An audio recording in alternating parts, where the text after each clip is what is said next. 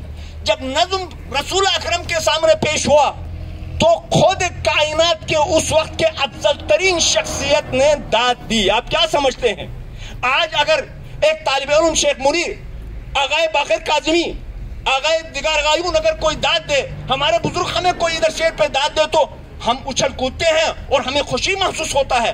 اگر کائنات کے افضل ترین شخصیت رسول معظم کسی شاعر کو فی البدیہہ اشعار پہ داد دے تو پھر اس کا مقام کیا ہوگا، اس کی منزلت کیا ہوگی، اس کی شان کیا ہوگی؟ تو کہا آفرین اے حسان کہ آپ نے زبردست اشعار انشاء کیے اور پھر داد لیا۔ لیکن دلچسپ یہی ہے، یہ غدیر خم مولا کائنات کی کے سر جو تمغے ولایت سے جو اس پہ اشعار کہنے والا، داد دینے لینے والا پیغمبر اکرم سے، جب رسول اکرم کوچ کرنے لگے اس دنیا سے، اور جب باری آ گئی اور پھر خلیفہ اول بنائے گئے اور 1 لاکھ سے زیادہ اصحاب رسول کے سامنے جس کی ولایت اور امامت کا اعلان ہوا تھا اس کو نظر انداز کیا گیا۔ خلیفہ اول آ گئے اور اس زمانے میں حضرت زہرا راتوں آگے چلتی تھی، کسی خچر پہ تاریخی الفاظ ہیں، کسی سواری پہ، علی پیادہ پا پیچھے چلتے تھے۔ اصحاب رسول جو غدیر میں تھے ان کے گھروں پر دستک کرتے تھے اور گھروں میں جا کے کہتے تھے کیا آپ غدیر میں نہیں ہیں، کیا آپ غدیر میں نہیں تھے، یہ صورتحال۔ اور جب خلیفہ اول بنایا گیا اور علی محروم رہے تو یہیں حسان ابن ثابت کے پاس بھی زہرا مع علی گئے، کیا آپ نہیں تھے غدیر میں؟ کہنے لگے میں بھول گیا ہوں، علی کو قبول نہیں کیا، جو خدا نے بنایا تھا، جو پروردگار خالق کی طرف سے منصب ولایت تھی اس کو قبول ٹھکرایا، اور دنیا نے جو بنایا تھا اس کو قبول کیا۔ یہی حسان ابن ثابت۔ دوسرے آ گئے اس کو بھی قبول کیا، تیسرے بھی آ گئے اس کو بھی قبول کیا، چلو چوتھا ہی صحیح مان لو، چوتھے نمبر پر آ گئے امیر المومنین۔ جب آ گئے تو یہی حسان ابن ثابت نے چوتھے نمبر پر بھی قبول کرنے کے لیے تیار نہیں ہوا، اور کیا چوتھے نمبر پر بھی قبول نہیں کیا، اور جا کے شام میں امیر شام کے دسترخوان کو ترجیح دی، وہاں پر بیٹھ گیا، امیر شام کے دسترخوان پہ بیٹھ گیا۔ یہی حسان ابن ثابت جو غدیر کے منظر کو خوبصورت اشعار میں پیش کر رہا تھا۔ اور یہ نظر انداز نہیں کرو اس کردار کو، حسان ابن ثابت کو، وہ شخصیت جو رسول اکرم کے سامنے غدیر کے واقعے کو اپنے الفاظ میں ڈال کر شاعری پیش کی، داد لی پیغمبر سے۔ آج لوگوں کے بنائے ہوئے تینوں حکومتوں کو قبول کیا، لیکن خالق کی طرف سے متعین شدہ اس ولایت کو، اس سسٹم کو، اس غدیری نظام کو ٹھکرایا اور شام چلے گئے امیر شام کے دسترخوان پر۔ تو یہ اس زمانے کا کردار نہیں ہے، یہ تاریخ اپنے آپ کو دہراتی ہے، یہ قیامت تک چلے گی۔ یاد رکھو جوانوں، منقبت پڑھنا آسان ہے، یاد رکھو جوانوں، مدد سرائی کرنا بہت آسان ہے، نعرے لگانا بہت آسان ہے، لیکن حجر ابن عدی کی طرح، یقیناً عدی ابن حاتم کی طرح قربانی دینا بہت ہی مشکل ہے۔ لہٰذا اس سید سے، جس سید کے یاد میں آج جمع ہوئے ہیں، صرف زبانی نعرے نہیں بلکہ ہمیں اس کے نقش قدم پہ چلنا ہے. جب چلیں گے تو پھر زمانہ قربانی مانگے گی. جب زمانہ قربانی مانگے تو ہمیں قربانی کے لیے آمادہ ہونا ہوگا. یہی ہے فکر شہید, یہی ہے نظریہ شہید. اس نظریے اور فکر شہید کو ہمیں اپنانا ہوگا اور اسی کے مطابق چلنا ہوگا. میں آخر میں صرف یہ عرض کروں گا کہ انہی الفاظ کے ساتھ یہ یاد رکھیں, میں خراج تحسین کے لیے اور بھی باتیں تھی, لیکن بس ہمارا آپ کا جمع ہونا ہی خراج تحسین ہے کہ میں لاکھ پھر شکریہ ادا کروں گا نمائندہ ولی فقیہ, ولی امر مسلمین کے نمائندہ علامہ حضرت سید ساجد علی نقوی اور ان کے جو با وفا قربانی دینے والے تھے اس زمانے میں بھی اور آج بھی. ان میں سے ایک بطل جلیل حضرت علامہ سید ضیاء الدین رحمت اللہ علیہ. بہت ہی شکریہ ادا کروں گا. کیوں شکریہ ادا کروں گا؟ میں نے پہلے بھی بتایا, پھر اس کو دہرا رہا ہوں, عمدن دہرا رہا ہوں کہ میں اس لیے شکریہ ادا کروں گا. اے سید ضیاء الدین, آپ اور آپ کے فکر نے, آپ اور آپ کے سوچ نے ہمیں طاغوتوں کے سامنے جھکنے نہیں دیا آج تک, اور نہ ہم آئندہ کبھی جھکیں گے. ہم آج بھی کسی زید بکر جو بھی نواز شریف کی شکل میں آئے, ہم اس کو ماننے کے لیے تیار نہیں ہیں. ہم کسی زرداری کو ماننے کے لیے تیار نہیں ہیں. ہم کسی عمران کو ماننے کے لیے تیار نہیں ہیں. میں اپنے شین کے مرکزی جامع مسجد میں کہتا ہوں کہ کیا آپ مجھے اجازت دیتے ہیں؟ بعض لوگ کہتے ہیں ہم غیر جانبدار رہنے چاہیے. کیا سب سے زیادہ غیر جانبدار میں نہیں ہوں؟ چاہے وہ تحریک جعفریہ ہو, چاہے وہ تحریک نفاذ فقہ جعفریہ ہو, چاہے وہ اسلامی تحریک ہو, چاہے کوئی اور تحریک کے نام پہ ہم ولایت کے پٹڑی پہ جمع ہیں. اصل غیر جانبدار تو ہمیں کہا جائے. نہ ہم کسی عمران کو مانتے ہیں, نہ ہم کسی زندانی کو مانتے ہیں, نہ ہم کسی شریف کو مانتے ہیں. اگر غیر جانبدار رہنا تو ہماری طرح غیر جانبدار رہو. ہم نے کسی کو قائد اعظم کے منصب پہ کھڑا نہیں کیا زندگی میں, کبھی قائد اعظم نہیں سمجھا کسی کو. ہم نے کسی کو علامہ اقبال نہیں سمجھا ہے. ہم نے, میں جمعے میں بھی میں نے کہا ہے, کیا مجھے زیب دیتا ہے ایک دینی طالب علم میں اپنے اسے کسی شریف کو قائد مان لوں, کسی جناب علی زرداری کو قائد مان لوں, کسی اور جناب علی عمران کو قائد مان لوں؟ میری غیر جانبداری اور میرے لیے یہ کافی ہے کہ میں ہر 3 اور 4 سال بعد جس کو گالیاں دیتا ہوں اس کو مدح سرائی کروں. خدا نہ کرے وہ دن دکھائے مجھے جس کے مدح سرائی کروں, جس کے لیے رطب اللسان ہو جاؤں, جس کے لیے منقبت سرائی کروں. آئندہ 30 دن پھر اسی کو گالیاں دوں گا. خدا نہ کرے. میرے اس سید محترم نے مجھے وہ راستہ دکھایا ہے کہ وہ راستہ دنیا میں بھی سرخرو کرنے والی راستہ ہے اور آخرت میں بھی سرخرو کرنے والی راستہ ہے. میں ان الفاظ کے ساتھ معذرت چاہتا ہوں, میں نے وقت زیادہ ہے. والسلام علیکم ورحمۃ اللہ.